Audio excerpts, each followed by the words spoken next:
ملاحظہ فرمائیے، یہ کتاب بحار الانوار ہے، جزء الرابع والاربعون، 44واں جلد، یہ صفحہ نمبر 386 ہے۔ ابن مرجانہ، عبید اللہ ابن مرجانہ جو تھا لعنت اللہ علیہ، فما زال يرسل الیہ بالعساکر حتی تکامل عنده 30,000 بین فارس وراجل، مسلسل مستقل لشکر بھیج رہا تھا۔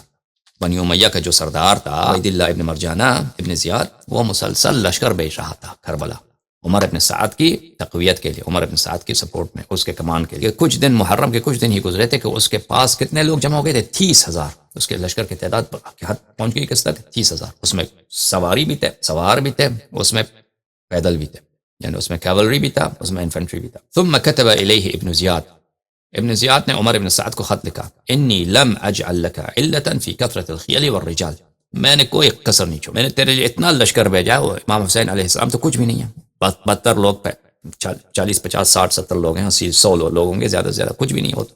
میں نے تجھے اتنے ہزاروں کے تعداد میں گھڑ سوار اور پیدل فوج بھیجا ہے۔ فانظر لا اصبح ولا امسی الا وخبرك عندي غدوة وعشية، بولا کہ تم جو ہے، تم یقین جانو کہ صبح و شام تیری خبر، میرے جاسوس تیرے لشکر میں بہت ہیں، تو خبردار کوئی حرکت نہیں دکھا سکتا، کچھ کر سکتا ہے۔ صبح و شام تیرے رپورٹ مجھے پہنچتا ہے، صبح بھی شام کو بھی، ہر لحظہ تیرے رپورٹیں مجھے آتی ہیں۔ اچھا، اور ابن زیاد حکم دے رہا تھا کہ تو فوراً جنگ شروع کر دے، جنگ شروع کر دے۔ اچھا، اس طرف سے تو 30,000 لشکر، ہزاروں کے تعداد میں، ہر طرف دیکھو تحت نظر خیمے ہی خیمے، سلاحوں سے مختلف سلاحوں سے لیس، ٹھیک ہے۔ امام حسین علیہ السلام کے پاس ابن مظاہر نے آ گئے امام حسین علیہ السلام کے پاس، فقال یا ابن رسول اللہ هنا حي من بني اسد بالقرب منا اتاذن لي في المسير اليهم فادعوهم الى نصرتك، عرض کیا کہ یہاں پہ میرا قبیلہ ہے، یہاں کربلا سے قریب میرا قبیلہ ہے بنی اسد، اور میں بھی بنی اسد، مجھے اجازت دیتے ہیں میں اپنے قبیلے کے پاس جاؤں اور ان سے کہہ دوں کہ فرزند رسول صلی اللہ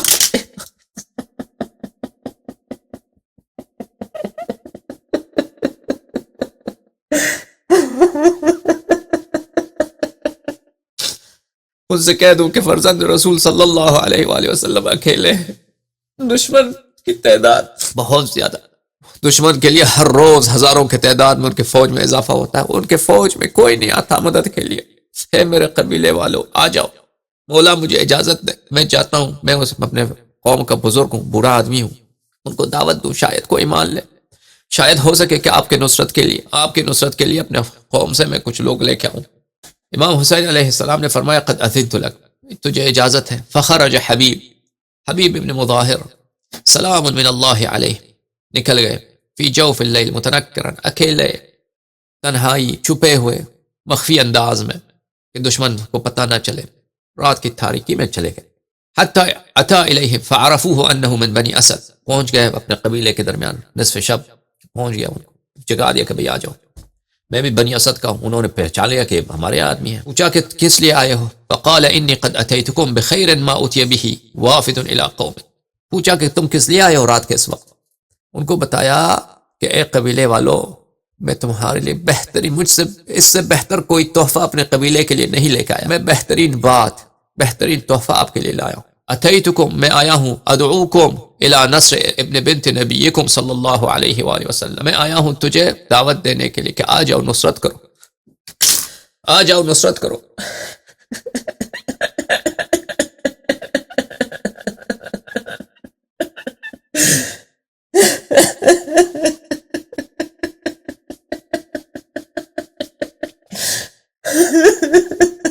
فرزند رسول، جگر گوشے بطول، سلام من اللہ علیہم اجمعین کی نصرت کرو۔ فإنہ فی عصابۃ من المؤمنین، ان کا لشکر بڑا چھوٹا ہے، تعداد ان کی کم ہے، مگر کیا نورانی افراد ہیں ان کے ساتھ، کیا نورانی مؤمنین ہیں۔ الرجل منہم خیر من 1000 رجل، ان میں سے ہر ایک بندہ، ہر ایک جو فرد امام حسین علیہ السلام کے ساتھ ہے، وہ 1000 لوگ سے بہتر، 1000 سے بہتر ان کے ساتھ جو لوگ ہیں۔ لن یخذلہ، ان کے ساتھ جو لوگ ہیں بڑے وفادار ہیں، کبھی ان کو اکیلا نہیں چھوڑیں گے۔ ولن یسلموہ ابدا، اور کبھی اس کو اکیلے نہیں چھوڑیں گے۔ لوگ کم ہیں لیکن بڑے وفادار ہیں۔ آ جاؤ میرے قبیلے والوں، تم بھی آج اپنی امتی ہونے کا ثبوت پیش کرو، آ جاؤ۔ وہذا عمر بن سعد قد احاط به، یہ عمر ابن سعد ابن ابی وقاص، عمر ابن سعد کون سا سعد ہے؟ یہ سعد وقاص، حشرہ منتشرہ جس کو حشرہ مبشرہ بولتے ہیں، یہ اس کا بیٹا ہے۔ اس نے پورا محاصرہ کیا ہوا ہے کیا ہوا ہے امام حسین علیہ السلام کی. وَأَنْتُمْ قَوْمِي وَعَشِيرَتِي، تم میرے قوم ہو، تم میرے رشتہ دار ہو، تم میرے قبیلے والے ہو. وَقَدْ أَتَيْتُكُمْ بِهَذِهِ النَّصِيحَةِ، میں نے تجھے ایسے اچھی دعوت کے ساتھ، نیک دعوت کے ساتھ لے کے آیا ہوں. فَأَطِيعُونِي، میری بات سنو. اليوم، آج میری بات سنو. فی نصرته تنالوا بها شرف الدنیا والآخرہ، اگر تم آج نصرت کرو رسول صلی اللہ علیہ وآلہ وسلم کی فرزند کی تو دنیا اور آخرت کی شرف تمہیں مل جائے گا. فإني أقسم بالله لا يقتل أحد منكم في سبيل الله مع ابن بنت رسول الله صلى الله عليه وآله صابرا محتسبا إلا كان رفيقا لمحمد صلى الله عليه وآله في عليين. میں تمہیں وعدہ دیتا ہوں کہ آپ میں سے جو بھی شخص شہید ہو جائے نصرت امام حسین علیہ السلام میں، وہ رسول اللہ صلی اللہ علیہ وآلہ وسلم کے ساتھ علیین میں محشور ہوگا. وہاں پہ ایک شخص اٹھ گیا، اس کا نام تھا عبداللہ ابن بشر. قال انا اول من يجيب الى هذه الدعوه سلام من الله عليه، اللہ کی رحمت ہو اس پر. اس نے کہا کہ میں لبیک کہتا ہوں، میں آتا ہوں، میں جان فدا کرتا ہوں. پھر اس نے رجز کے کچھ جملے بولے، شعر پڑھے جنگ کے لیے. قد علم القوم اذا تواكلوا واحجم الفرسان اذا تناقلوا اني شجاع بطل مقاتل كانني ليث عرين باسل. جب لشکروں کا سامنا ہو جاتا ہے، جب گھڑ سوار ایک دوسرے کے سامنے وہ جنگ کے لیے آ جاتے ہیں، سب کو پتا ہے کہ میں ہیرو بھی ہوں اور میں جنگجو بھی ہوں. اس طرح جیسا کہ میں شیر ہوں جو جنگ کے لیے اللہ نے مجھے پیدا کیا. اس طرح کا اس نے شعر پڑھا. یہ رجز پڑھتے تھے عربوں کے جنگوں میں، رجز بڑا پڑھا جاتا تھا. اس کے بعد جو ہے اس قبیلے کے لوگ میں حوصلہ افزائی ہو گئی، بہت سارے لوگ وہاں سے کھڑے ہو گئے. 90 رجلا، 30 مرد جو ہیں وہاں سے 30 مرد وہاں پہ کھڑے ہو گئے کہ ہم جو ہے امام حسین علیہ السلام کی نصرت کو چلے جاتے ہیں. اسی وقت وہاں ان کے قبیلے میں ایک جاسوس تھا عمر السعد کا. وہ ملعون نکل گیا عمر السعد کو رپورٹ دینے کے. عمر السعد نے اپنے ایک جنرل کا نام، اس کا نام ازرق، اس کو بلایا. وہ 400 سواری اس کے ساتھ دیا کہ جا کے ان کا مقابلہ کرو. جب یہ لوگ بیچارے آ گئے بنی اسد والے تو ان کا مقابلہ ہو گیا. تو لوگوں نے روک لیا ان کو. 400 سواری تھے ان کے مقابلے میں اور سب پورے فوجی. اور یہ بیچارے تو وہ ایسے قبیلے کے لوگ تھے، ان کو جنگ کا اتنا پتہ بھی نہیں تھا. تو حبیب ابن مظاہر نے آواز دی کہ ازرق یہاں سے ہمیں نہ روکو، تو چلا کسی اور کو شقی بننے دو. تو کیوں شقی بنتا ہے حرامی آدمی؟ عمر سعد کے پاس کافر سردار اور بہت ہیں، تو کیوں بنتا ہے؟ تو نکل جا. اس نے کہا نہیں. جنگ شروع ہوگی.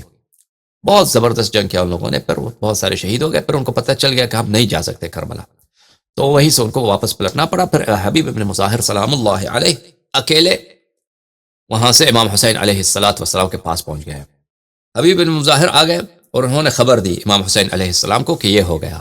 قال لا حول ولا قوت الا باللہ. امام حسین علیہ السلام نے لا حول ولا قوت الا باللہ پڑھا. ورجعت خیل ابن سعد حتى نزلوا على شاطئ الفرات فحالوا بين الحسين عليه السلام واصحابه وبين الماء. عمر بن سعد لعنت اللہ علیہ انہوں نے اپنے لشکر کے بہت بڑے ہزاروں کی تعداد میں ان کو ڈپلوئے کیا دریا کے ساتھ، دریا کے کنارے کے ساتھ، کہ امام حسین علیہ السلام کے سپاہی دریا سے پانی نہ لے سکے. اور وہ مانے ہو گئے ایک دیوار کی طرح کہ یہ پانی تک نہ پہنچ سکے. وَأَضَرَّ الْعَطَشُ بِالْحُسَيْنِ وَأَصْحَابِهِ سلام اللہ علیہ. وہاں پہ بہت پیاس کی شدت ہو گئی ہے امام حسین علیہ السلام کے خیموں میں، امام حسین علیہ السلام کے سپاہیوں میں، مؤمنین میں، مؤمنات میں، خیمہ والوں میں، بچوں میں، بہت خیمے وہاں پہ ہو گئی. تو امام حسین علیہ السلام وہاں پہ گئے خیموں کے پیچھے. انہوں نے اعجاز امامت کے ساتھ وہاں پہ زمین پہ اشارہ کیا. وہاں پہ اپنے ہاتھ سے انہوں کے پاس لوہے کا ایک آلہ تھا، انہوں نے کھودا تھوڑا سا، تو وہاں سے پانی کا ایک چشمہ جاری ہوا. اور سب لوگوں نے پانی لیا، سب نے پانی پی لیا، اور وہ چشمہ جو ہے دوبارہ غائب ہو گیا، اور پھر اس چشمے کا اثر نہیں. اور ابن زیاد کو یہ خبر پہنچ گیا. کوفے والوں کو رپورٹ آ گئی. کوفے کو جاسوس تو دیتے تھے وہاں پہ، ابن زیاد کے لشکر والے دیکھ رہے تھے، تو وہ صبح و شام رپورٹ لکھتے تھے. جو یزید کا گورنر تھا کوفے میں، اس کو ارسل الى عمر بن سعد بلغني ان الحسين يحفر الآبار ويصيب الماء فيشرب هو واصحابه. اس نے عمر بن سعد کو خط لکھا کہ مجھے رپورٹ آئی ہے کہ حسین علیہ السلام نے کوئی کنواں یا کوئی چشمہ کھودا ہے اور وہ پانی ملتا پیا اس سے. فانظر، حکم دیا کہ فانظر، اب دیکھ لو، اذا ورد عليك كتابي فامنعهم من حفر الآبار ما استطعت وضيق عليهم ولا تدعهم يذوقوا الماء. میرا یہ لیٹر جب تجھے پہنچے، خبردار ان کو اس بات کی اجازت نہیں دینا کہ وہ کوئی کنواں یا کوئی چشمہ وہاں پہ حفر کریں، کودیں. ان پہ سختی کرو. اور ان کو پانی چکھنے کی، پانی پینے کی نہیں، پانی یذوقہما، ذوق ذائقہ بولتے ہیں، ذائقہ مزہ کرنے کی، ان کو پانی چکھنے کی بھی مہلت نہ دینا، ان کو پانی چکھنے کا بھی، پانی کا ایک قطرہ چکھنے کا بھی ان کو اجازت نہ دینا. وَفْعَلْ بِهِمْ كَمَا فَعَلُوا بِالزَّكِيِّ عثمان، جیسا عثمان پہ پانی کس نے کاٹا تھا، عثمان اس کو طلحہ نے کاٹا تھا، میں نے کل آپ کو دکھایا، پانی عثمان پہ کس نے قطع کیا تھا، اہل بیت علیہ السلام نے نہیں. عثمان کیونکہ بنی امیہ میں سے ہیں، یہ بنی امیہ والے ہیں نا، تو اس لیے عثمان کا بدلہ امام حسین علیہ السلام سے لینا چاہ رہے ہیں. جیسے عثمان پہ مدینہ والوں نے اس پہ پانی قطع کیا تھا، تو تم بھی ان کو پانی نہ پینے دیں. فعندها ضيق عمر بن سعد علیہم غایت التضیق. جب یہ حکم آیا کوفے سے گورنر کی جانب سے، تو عمر بن سعد جو وہاں پہ سپہ سالار تھا، کمانڈر تھا فوج کا، تو اس نے بہت زیادہ سختی کی، بہت اس نے فوج ہر طرف سے بھیج دیا کہ پانی اسی طرح سے اہل بیت علیہ السلام کو پانی نہ پہنچے. فلما اشتد العطش بالحسین علیہ السلام، اس کا نتیجہ یہ ہوا کہ امام حسین علیہ السلام کو بہت پیاس لگا. کہ بچوں کو، جب خود امام حسین علیہ السلام جو بڑے ہیں بزرگ، ان کو پیاس لگتا ہے، تو ان کے بچوں کو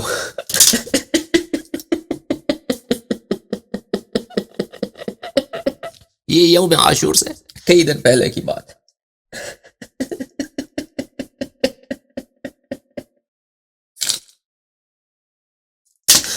فدعا بأخیہ العباس فضم الیہ 30 فارسا و20 راکبا. پھر انہوں نے اپنے بھائی ابو الفضل عباس علیہ السلام کو بلایا کہ بھائی جان دیکھو اگر پانی لا سکے. سلام من اللہ علیہ، سلام من اللہ علیہ، سلام من اللہ علیہ.